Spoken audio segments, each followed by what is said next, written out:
இயேசு கிறிஸ்துவின் இனிய நாமத்தினாலே உங்கள் அனைவருக்கும் என் வாழ்த்துக்கள். இன்று பரிசுத்த ஆவி மற்றும் ரேமா வார்த்தையை குறித்து நான் பேசப் போகிறேன். மத்தேயு 4வது அதிகாரம் 4வது வசனம், மனுஷன் அப்பத்தினாலே மாத்திரமல்ல, தேவனுடைய வாயிலிருந்து புறப்படுகிற ஒவ்வொரு வார்த்தையினாலும் பிழைப்பான் என்று எழுதியிருக்கிறதே என்று கூறுகிறது. மற்றும் எபேசியர் 5வது அதிகாரம் 26வது வசனத்தை நாம் படித்தோம் என்றால், நாம் அவருடைய திருவசனத்தினால் தண்ணீர் முழுக்கினாலும் சுத்திகரித்து பரிசுத்தமாக்கப்படுகிறோம் என்று கூறுகிறது.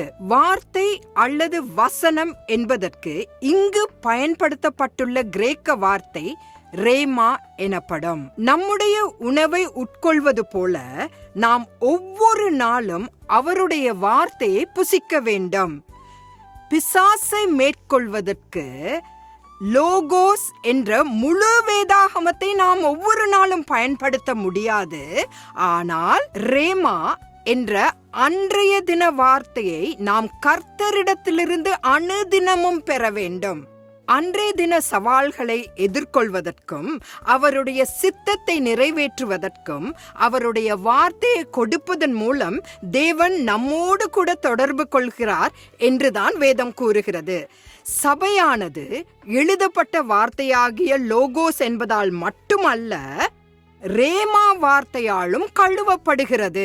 இக்காரணத்திற்காகவே நாம் கிறிஸ்துவுக்குள் ஒன்றாக வளர சபை கூடுதலை புறக்கணிக்க கூடாது என்று எபிரேய எழுத்தாளர் நமக்கு அறிவுறுத்துகிறார்.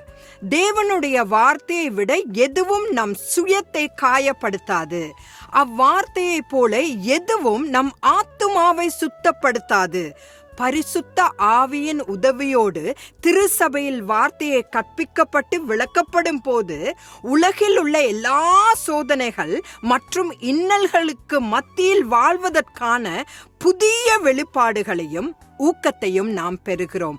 ஆகவே அனுதினமும் இந்த ரேமா வார்த்தையாகிய தேவனுடைய வார்த்தையை பெற்று நாம் நம் வாழ்க்கையை கடந்து செல்வோமாக.